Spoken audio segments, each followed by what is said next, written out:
Drizzy. Hey, what's up, fam? You know who it is, your two favorite guys that talk on a podcast about cars. Yeah. It is the Automotive Chronicles podcast series. And we're back again. Our boy Daniel and your boy Will. And we're going to jump right into it in the swing of things.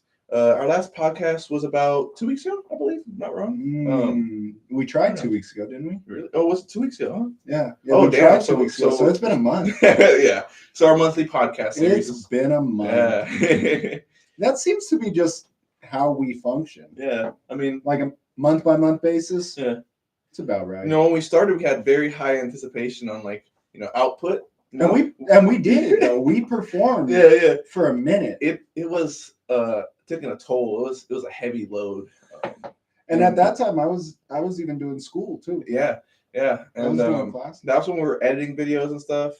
And again, we're just talking about we should bring back edited videos or edited series. Yeah, maybe shorter than what we used to. Yeah, that was the big thing. They were so long, took so long to edit, and just ugh. But yeah. No one loves to edit nowadays. So we got AI and shit. But yeah, we have a pretty fun-packed discussion today about a few things. You can tell by our title. Things that are relative to us in California, things that are, touching, the whole state, the whole country. And then some things that are just kind of like, fun things to talk about. But yeah, we're going to go ahead and jump right into it. Honda. All right. Yeah. So, Daniel brought it to my attention that there is a new Honda coming out. And I think it's out, actually. Oh, really? Yeah, I think it's out. I think it, they move fast. Because we saw a few articles on, first tests and everything like that. Mm-hmm. I think it is out and ready. And in full production, fucking. Yeah, shamefully so. So my first thought is, how are they able to here's a new car out. Oh, it's done in 2 months. Like, how is that possible? I typically don't see that kind of turnaround, Yeah. So I'm going to reverse this up a bit. I know we had a schedule like this. So there's a thing called badge engineering. Okay. Yeah. In the automotive world, they will take cars made by one manufacturer and, we've got enough parts to make 1 million of these. Wow. So we're not going to make that 1 million. Our sales just don't do that. Yeah. So how are we going to offload this? Yeah. How are we going to use all of these millions of parts to make 1 million cars? Uh-huh. What they will do is they will lease it out to another manufacturer. Okay. Lease the parts or lease the whole car. Oh, wow. The whole car. They will essentially make the whole car into a different brand. So interesting. Okay. It happened with one of the most notorious ones is Toyota and GM in the early 2000s, late 90s. Really? Yeah. GM wanted a part of Toyota's success. So interesting. Yeah. Geo and Toyota had a shared platform for the Corolla. I think we talked about that in the last podcast or so. Yeah. So it was the Geo Prism. Mm-hmm. GM said, it's chump change. Let's acquire Geo. They acquired Geo and then started selling the Prism, which was, again, a Toyota Corolla, as a Chevy Prism. Also with a couple other models. The Chevy Tracker was originally the Geo Tracker. A few things like that.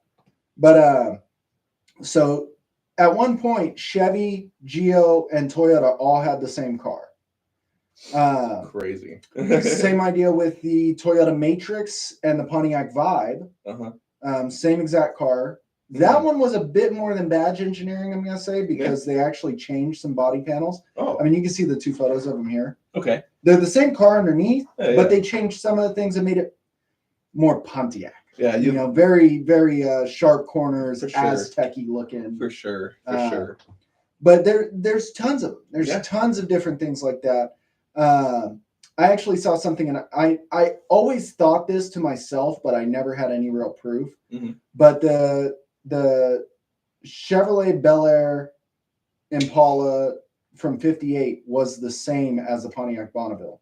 Whoa! Wow. Same car, and the Oldsmobile '98, same car. Who owned the original car? It was Chevy. It was Okay. Yeah, it was a Bel Air. Okay.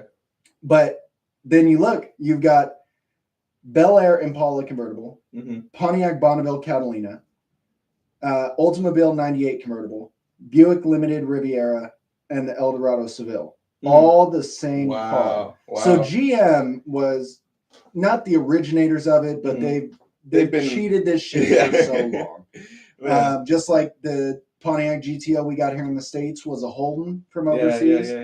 That's a very notorious one. Yeah, that one. And then was a Vauxhall Monaro, which it was a Holden Monaro. A Boxen? Vauxhall. Vauxhall. Yeah, Vauxhall is a very common UK European brand. Okay. But it's owned by GM.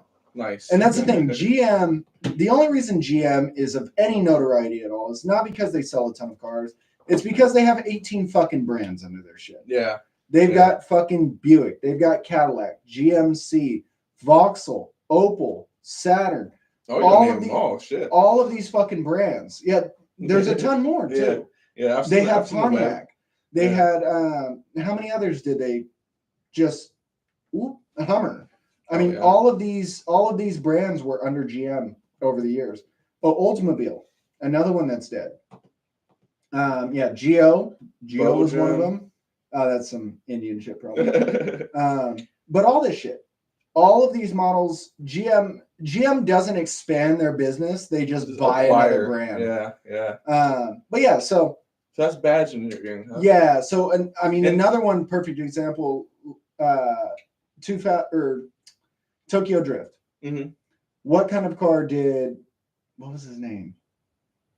The Asian dude or the white dude? No, the other dude. The black dude? The Hulk car. No, the Hulk car. Yeah, the Scion. No, that wasn't a Scion. What was it? It was a Volkswagen Rutan. Really? Okay. It was a Volkswagen minivan. Interesting. What the fuck? But guess what that Volkswagen minivan was? It was an Asian. No. What was it? It was a fucking Chrysler Town and Country. No, I was going to say that. Holy shit. Damn, that's all it was. And I guess they have them in Europe as a Lancia Voyager too, which is funny because it used to be the Plymouth Voyager. Plymouth was another GM model. Or brand. Another example. Yeah. Chrysler pulled a GM. They just acquired Plymouth. Crazy. But yeah, so this whole badge engineering thing goes way down the road. Yeah. And Honda's done it quite a few times over the years. The Honda Passport was an Isuzu Trooper. Honda even did it in Japan to get Land Rovers in Japan. Oh, really? Land Rover teamed up with Honda to make a Honda Land Rover. Really? I gotta see this. Yeah, it was. And they had the Crossroad, which was one. Later years was Honda, but boom. Dang. But yeah, the Honda Passport in the late 90s was crazy. You got a Honda badge. That's literally a Land Cruiser, bro. Yeah. That's wild. The Honda Passport back in the day was really a Isuzu Trooper. Dang, or Isuzu Rodeo, sorry. Wow. Isuzu Rodeo. That's wild. Another one that's a pretty recent one that I was around for, Toyota Supra. Oh, it's a BMW. Yeah.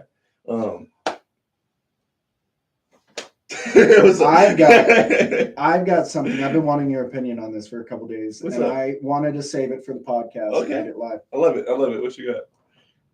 They're talking about discontinuing the Supra and the Z4. Oh wow! Why? Take a guess why. Low sales. Hella low sales. Dumbass low sales. That's crazy. Low sales that Ford wouldn't even sell a Fusion if they had I can see BMW discontinuing the Z4. When it came out, we had like 30 on the lot and sold maybe 2.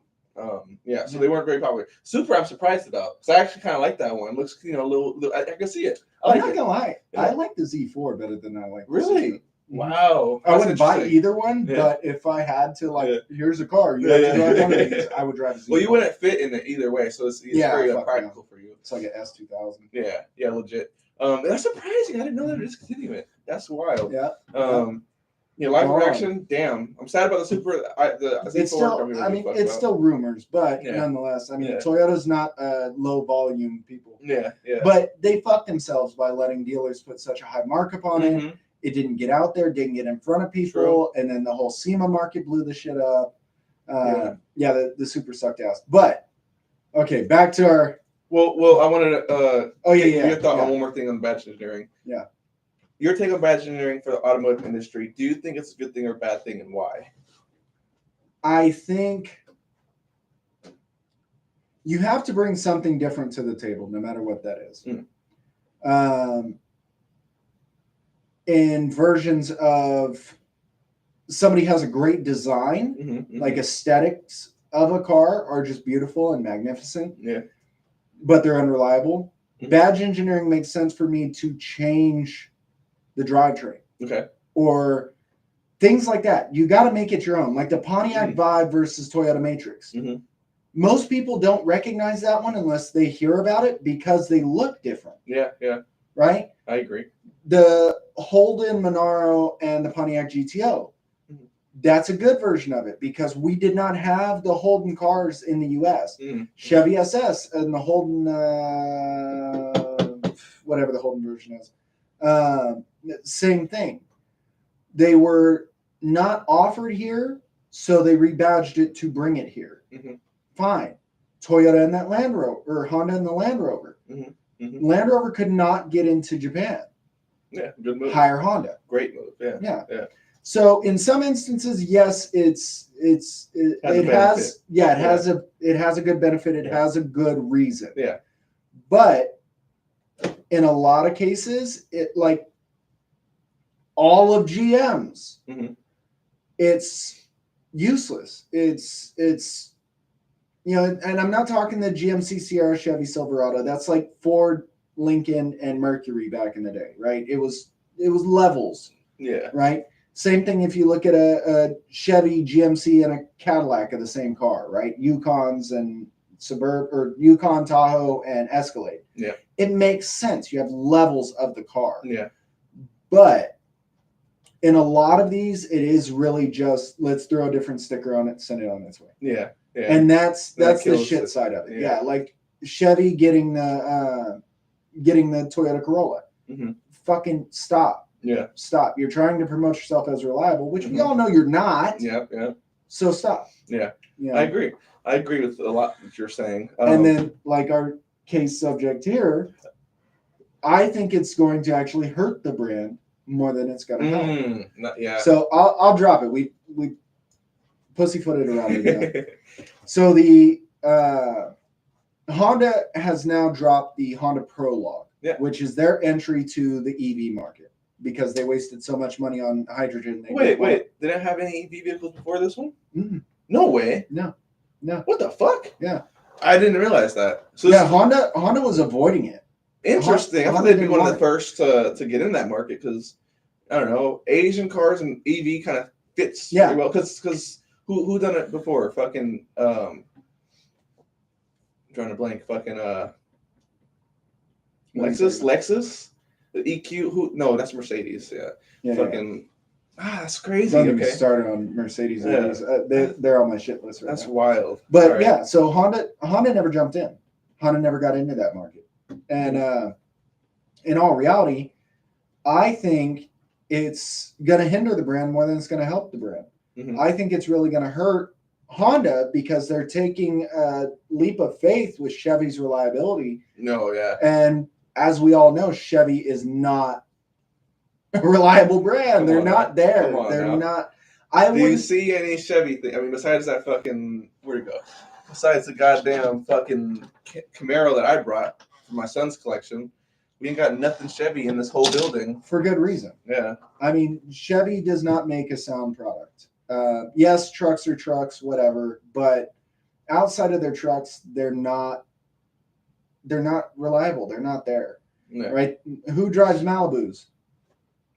Rentals. People only rent their shit. People who are rentals and people who can only get approved with 28% interest. It's a certain demographic for that car. Or old people when Chevy used to be the same as all the other cars. It used to be reliable, but old people don't know what's good anymore.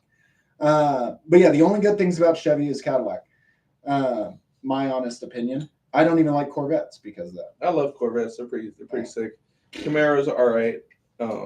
But these are their fucking top of the line cars. These are the cars they bet all on them. You think so? And then they release shit buckets to the rest of the world. Yeah.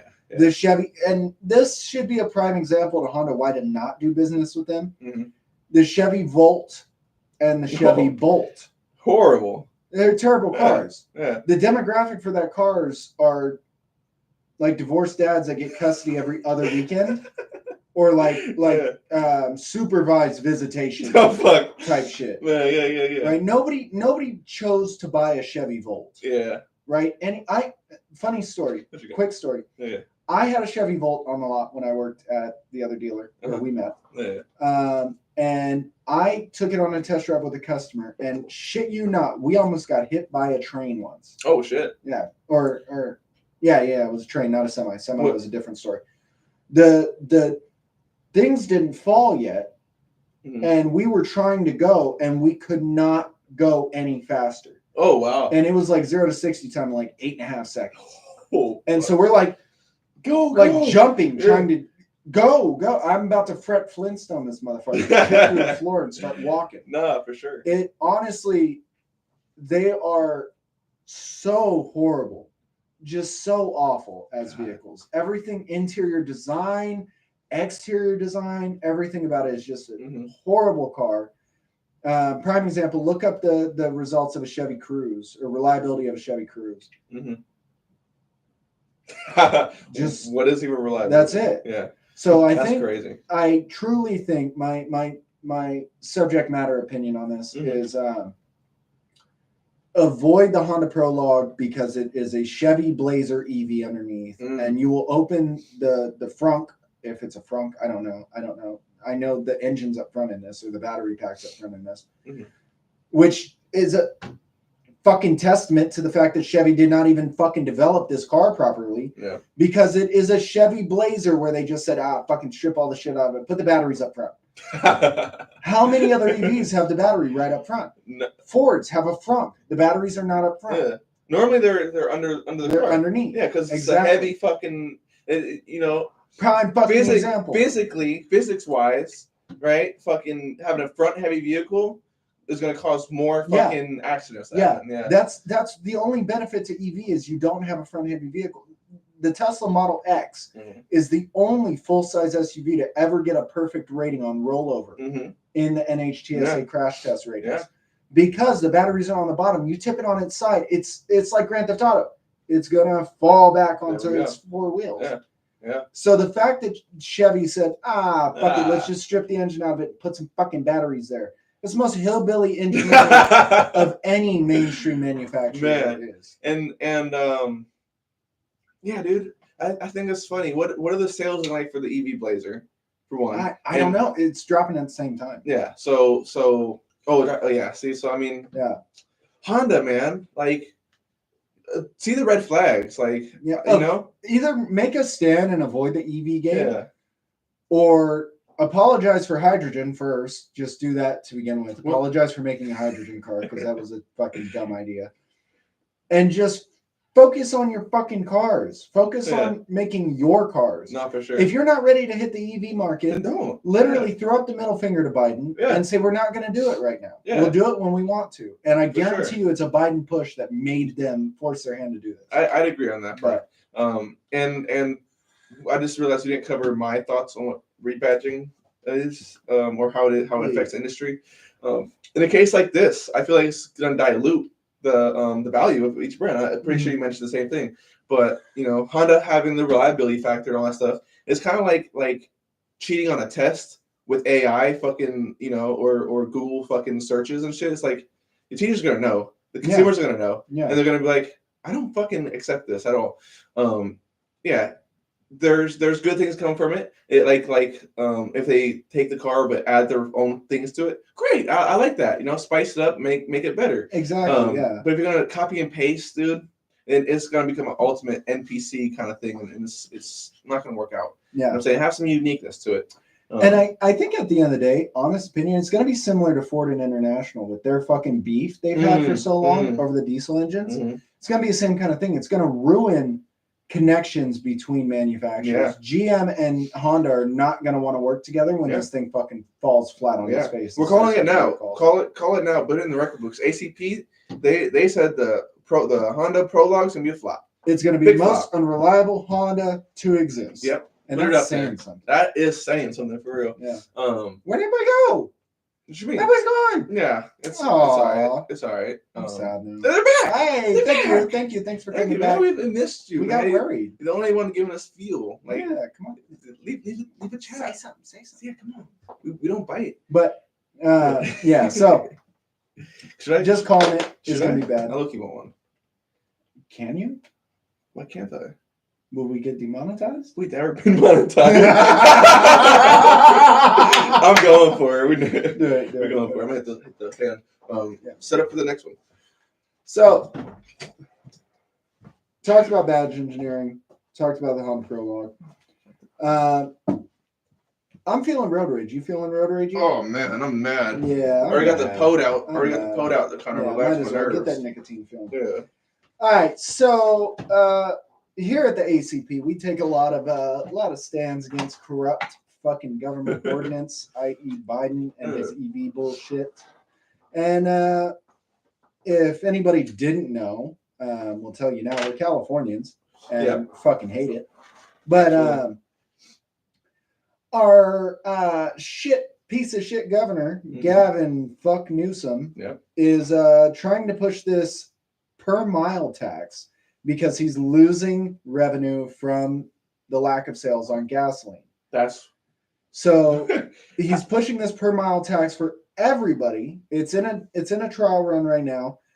Please, if you live in California, go into the description and click the link and stop this fucking thing to go through. Yeah, we found a petition this shit. Yeah. Fuck him. And that's coming from somebody who would actually benefit from it if it actually subsidized the fuel tax, because I drive trucks. He drives a V8 BMW. Yeah. We pay more in taxes than anybody else does because we get less miles per gallon. But this would benefit us. It would save us money if it actually subsidized the fuel tax. But he wants to charge 30 cents a mile. This is just guesstimations. No official numbers. And I've seen other numbers ranging as high as 40 cents. I've seen 15 cents. I've seen some places say 3 cents, which I think is bullshit. And what makes me mad about this situation is that it's not like we're not paying taxes on our car already in 3 different ways. Yeah. Oh God. Like ungodly amount of ways. Freak. We pay the sales tax on the car when we buy it. We pay the fucking road tax on it when we register. Yep. We pay additional taxes on it when we register. Pay insurance. We pay fucking. We already have tolls, right? Like. Yeah, you pay a luxury tax if you buy a nice car. Yeah. You pay what's the gas guzzler tax if you buy something that gets below a certain miles per gallon. Wild. You have to pay for smog to make sure everything's fucking not polluting too much. Yeah. And then you can't even have a fucking race car. It literally pisses me off. Bullshit. This is even a discussion that the politicians are having, deciding the fate of working class citizens in the state. It really infuriates me. It's kind of like. I'm not inciting a coup or anything like that, but this is why the revolution happened. This is why the American Revolution happened. Exactly. This is exactly why the revolution happened. Taxation without representation. Exactly, and multiple taxation for the same representation is kind of bullshit, bro. Yeah, real bullshit. Yeah, and then at the same time, they've been repairing 80 in this stretch between Fairfield and Vacaville for what, 2 fucking years? We had a discussion on this. And what are they fucking putting in, bro? More fucking readers. They're putting in fucking toll roads, toll lane. It's an HOV lane, so they're gonna charge you to drive in that fucking lane. God, as if we didn't fucking pay for it already. Jeez, man, it fucking is. in 2 years, fucking damaging people's fucking tires. Yeah. God forbid I'm not driving my blue truck because I fucking have bent rims. Oh fuck. I have fucking all kinds of fucking shit going on. Fucked up suspension. For the viewers that are here, what are your thoughts on the proposed tax per mile in California? We'd like to hear from you guys. Think it's a good thing? Do you on the same page as us kind of dislike that idea? Do you think it doesn't make if they're watching this shit, they hate that. Yeah. Come on now. I hope so, unless we have some international viewers or out of the states. Some liberals. But no hate against liberals. It is. But it's nonetheless, fuck any additional taxes. Fuck all that shit. Man. You know what? We're gonna pay it, and then he's just gonna lose the $20 billion anyway. Yeah. Did you hear about that? What's going on? I didn't hear. Not too $20 billion was invested. I think it's 20 billion or 20 million. But 20 billion is a fuck ton of money. Let me see. Hold on one second. Nah, do some research. We don't want to misinform. 20 billion, not million. 20 Damn! billion. For what? They put 20 billion aside to help with homelessness. And they did not keep a paper trail of what they spent it on. And so now they have they have no fucking clue where they spent this 20 billion, and they're having to go to court because they cannot say where that 20 billion went. You know where it went? We know where it went without any speculation. This is a fact, a proven fact. Every person that touched that money took some home. Oh, took some home. It went through 40 hands before it even got to the organization it was supposed to.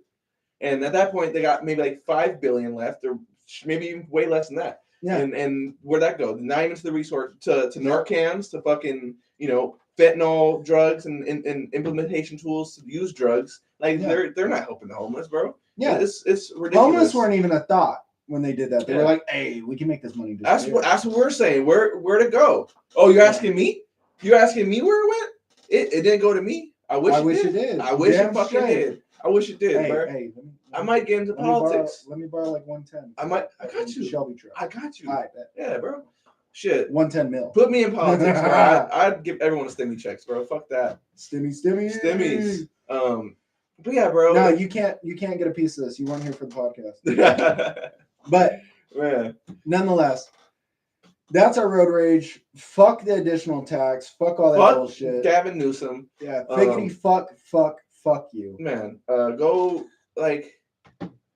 I'd like to see how it would play out if he was a governor of a different state. Something that's not. Fuck! I want to see how that would go. He would have got not reelected. Fucking, Sure. Yeah. Man, but yeah, that's the end of our road rage segment. We go on and on about this. It really does give me the ick. Yeah. Oh God, man, not even the ick. It gives me the fucking herpes. Oh God, that's horrible. But yeah, man. So on a different lighter subject, and that's more euphoric. Euphoric, is that the word I want to use? Kind of like more peaceful. Sure. Euphoric. Bike talk. We'll talk about some bikes. Are we going on that? Right? I don't know. Lighten the mood. Yeah. I'm down. Yeah. So some of our thoughts on bikes is coming from two younger dads. Yeah. I'm almost out of that category. That's a huge factor in this. Yeah. The dad thing is the biggest factor. Yeah. So we were just discussing before the podcast started about a Harley that you were just on the other day. Your dad had brought down. Give us a little information about that Harley and where it came from and what appealed you to the bike. Yeah. So my parents are in town right now, and my dad's always been a biker. He's always had bikes. Yeah. I mean, he's had the same bike since I was a kid. Oh, yeah. And it's always been a thing just kind of built into my DNA. It's kind of hardwired into me. I like bikes. Yeah. I like Harleys. I'm not a street bike guy. I mean, I'm damn near too big for a street bike in most cases. I'm sure they make them in my size. You're not going to convince me that a street bike is the way to go. I'm not interested. Yeah. But my wife is so hard again. Like, you might as well just say he's going to buy drugs and do drugs. Like, the moment I say I want to buy a bike, it's literally like telling her I want to go do drugs. Oh God, yeah. She immediately becomes ill and just wants to stab me in my chest. Shit, yeah. But I feel that. My thing is, I commute 3 miles, 4 miles. I have the best commute out of anybody I've ever met outside of remote workers. So I thought I should get a Harley. Yeah. I would fill it up once a month. Yeah. Literally spend $35 and fill it up once a month and be able to travel to and from work. I mean, nothing's bad about that. I'm commuting this short road. Yes, there's a little bit of investment to buy a bike, but let's be real. You can pick up a decent Harley for like $5,000. Yeah. I mean, like the one my dad rode up on would be pretty perfect. It was it's I think a 97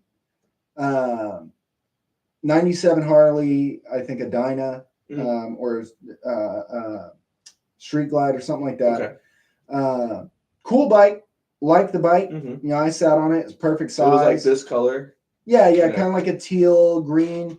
It was cool. I like it. And that would really be perfect for what I want to do. Mm-hmm. Just commute back and forth. There's not many negatives for what you're going to use the bike for. Yeah.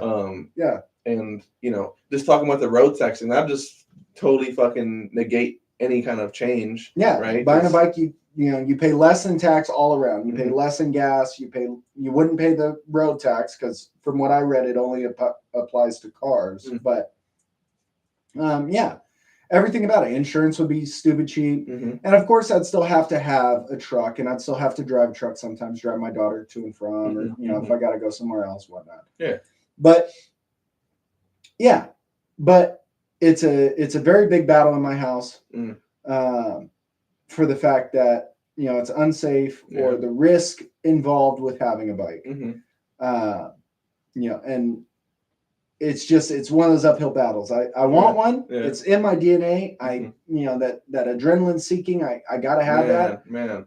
But at what cost, right? Man. What's funny is because I'm in the same boat as you was, because maybe like 2 years ago, maybe a year and a half ago, I was seriously considering getting a bike as well. For the fact that you could pay them pretty cheap,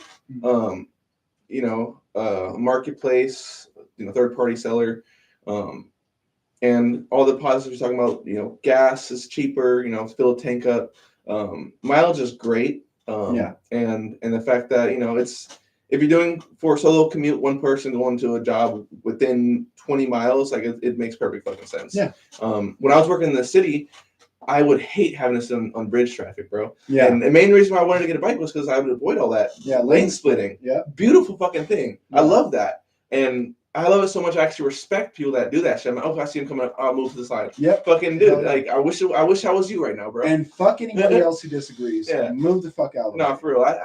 Don't be jealous. Yeah, don't be jealous Yeah. because they get to fucking pass. Yeah. Get the fuck out of the way. Lane splitting is not a bad thing. Yeah. And these are coming from two guys that never owned a bike in their life, or I've never owned. I've never owned one. No. Yeah.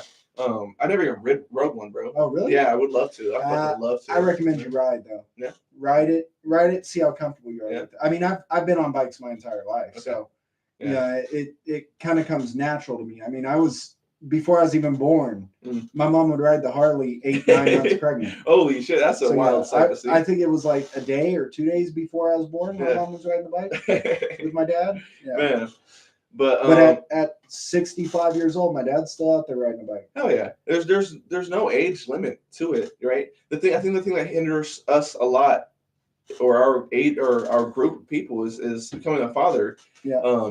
And at that point, the risk overweighs the reward in a lot of factors, right? Like, say if you got into an accident, you could have serious injuries. My father-in-law, I brought this up a few times. My father-in-law always talks about, what is the chance of something happening, even if it's low, if the severity of it, if it did happen, is so high, it cancels it out. Yeah.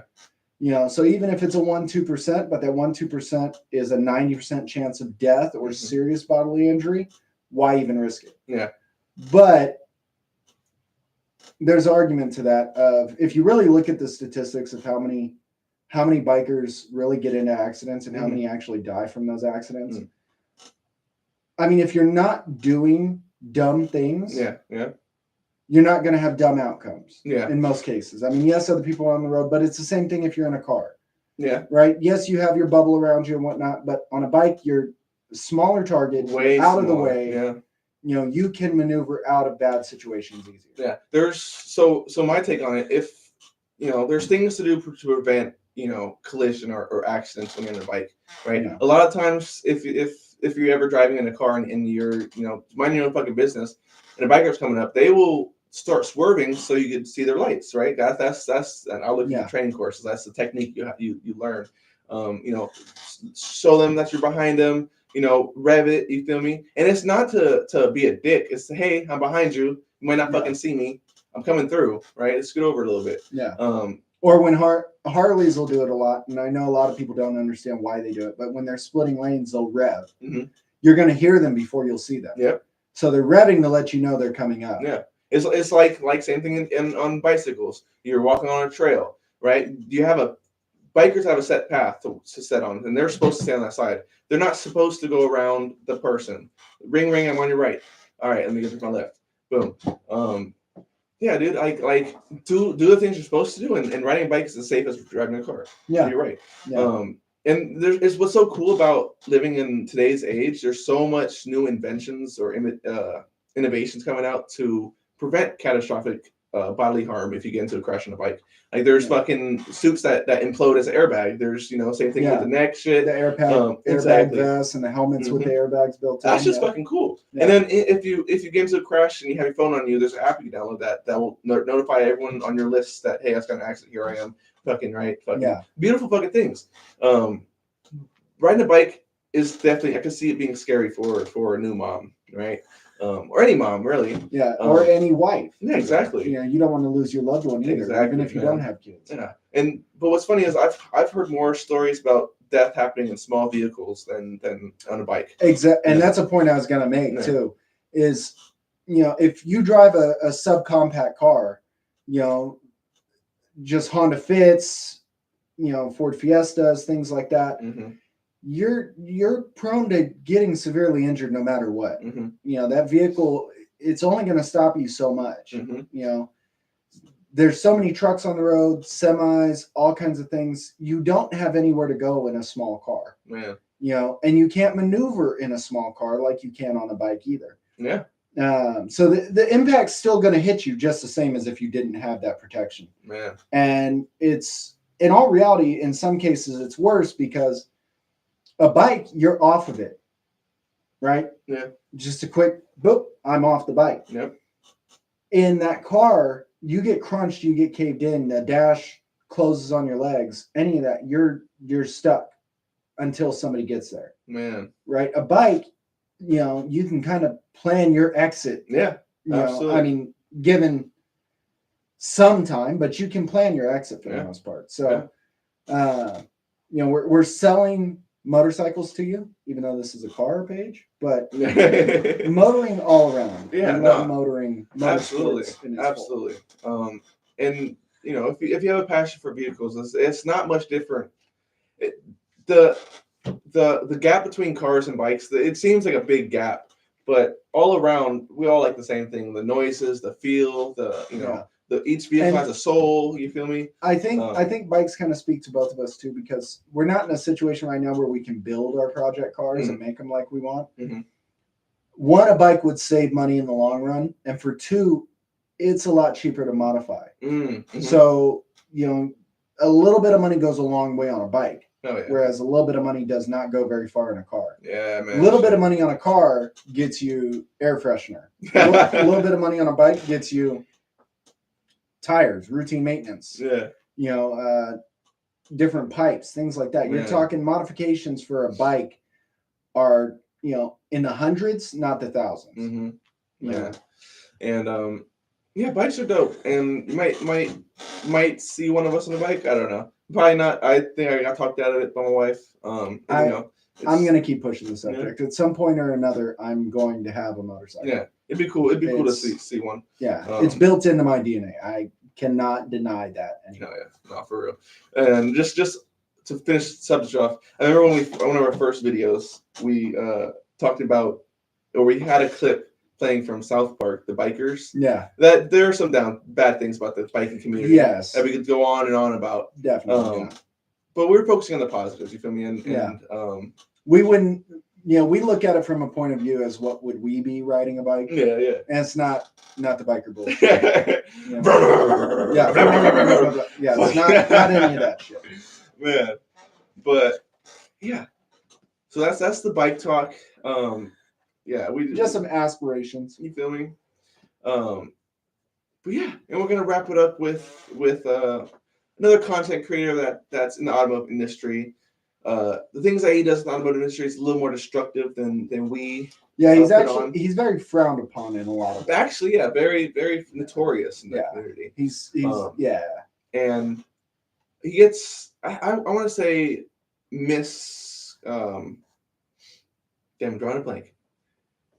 misrepresented. You feel me? Because I feel like he I don't know. I agree with a lot of people on the negatives. Yeah. I do, because there's a lot of things, you know, it's the standard, you know, you're fucking playing around with, because you have too much money, you're doing things you shouldn't be, or things that people, you know. Well, he's in some kind of paradox in some sort, because first of all, the shit he does garners a lot of cash, and you know that at the end of the day is what it's about. So he can give a fuck about, you know, materialistic things he buys, you know, once or twice. But there's a lot of things he that brings a lot of hate with him, a lot of destruction.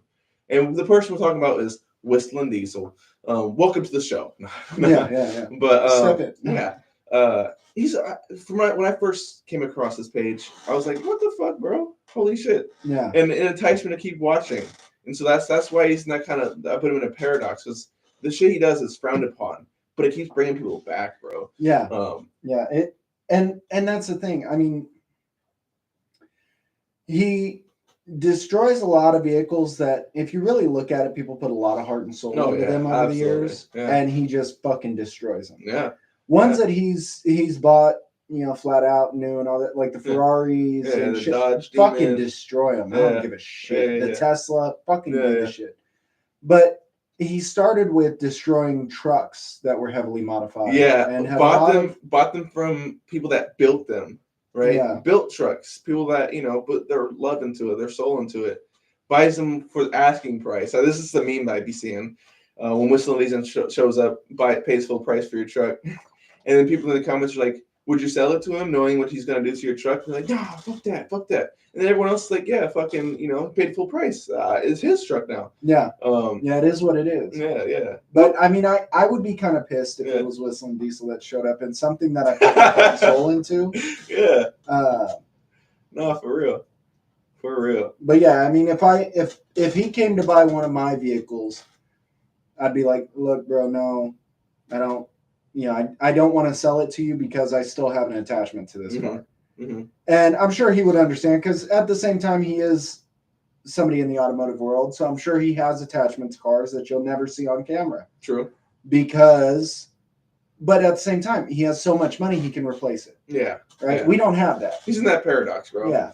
But speaking about what he does, he just got his hands on a Cybertruck, and the reveal of him having a Cybertruck is kind of gave the ambiance of, oh shit. Yeah, something bad's gonna happen. Let's see this go down.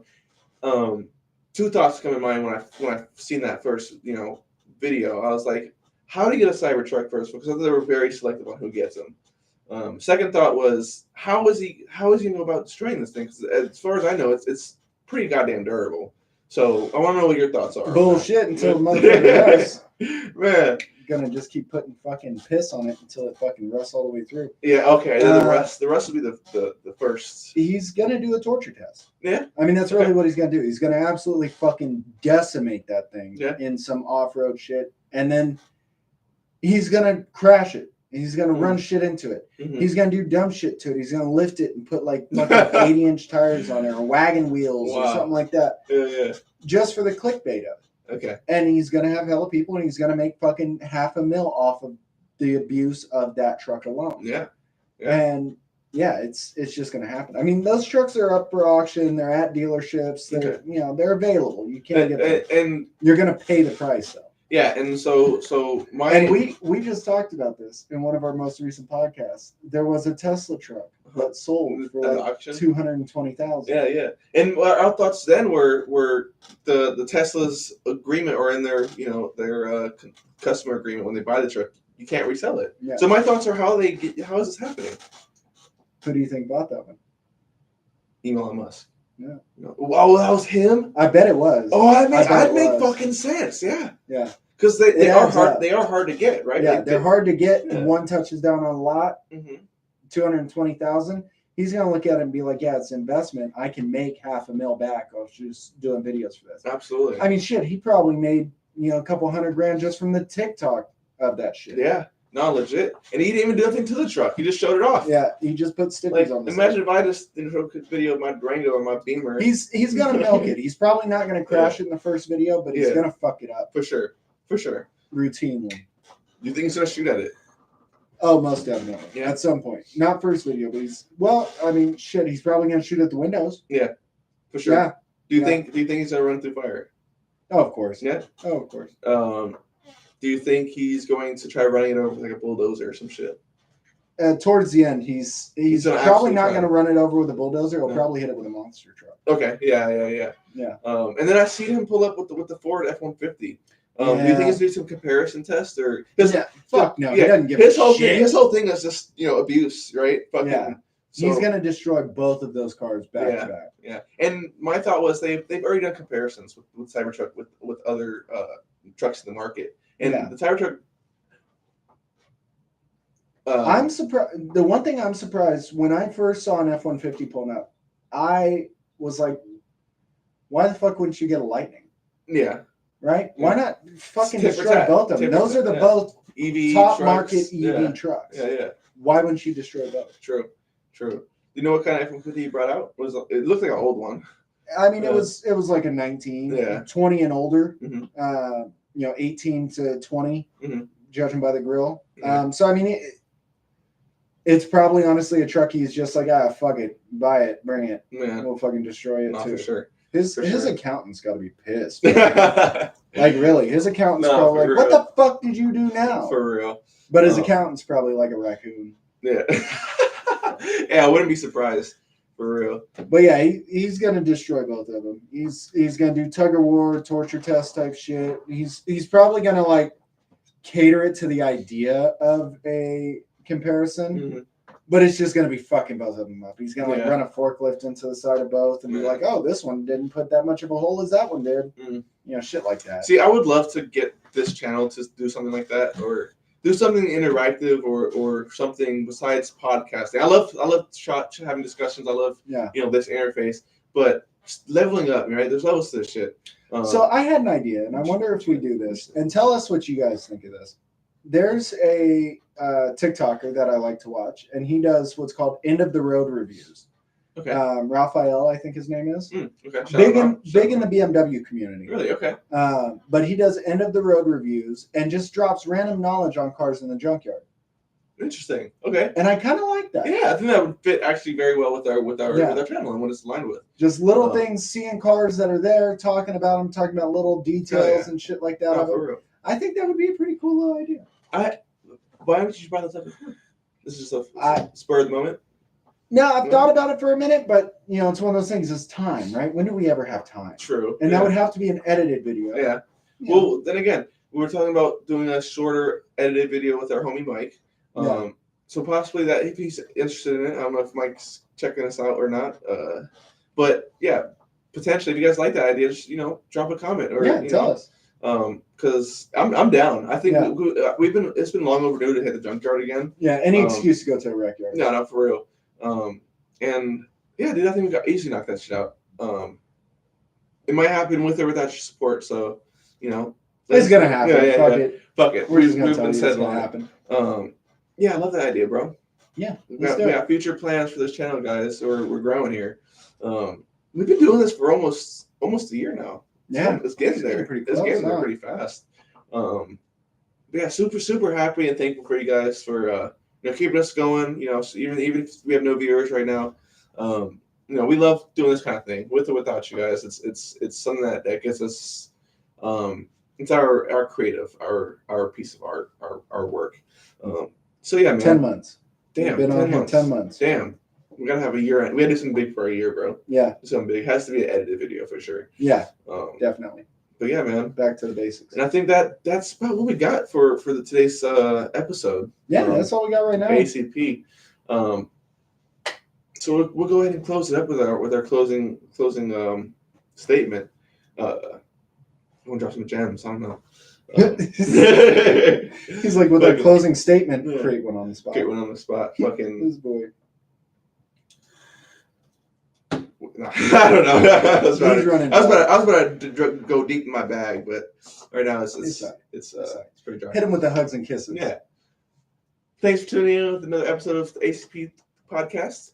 Hugs and kisses. We'll see you guys next one. All right. Adios. Hey, I didn't press the button twice. Oh, so 1, 2.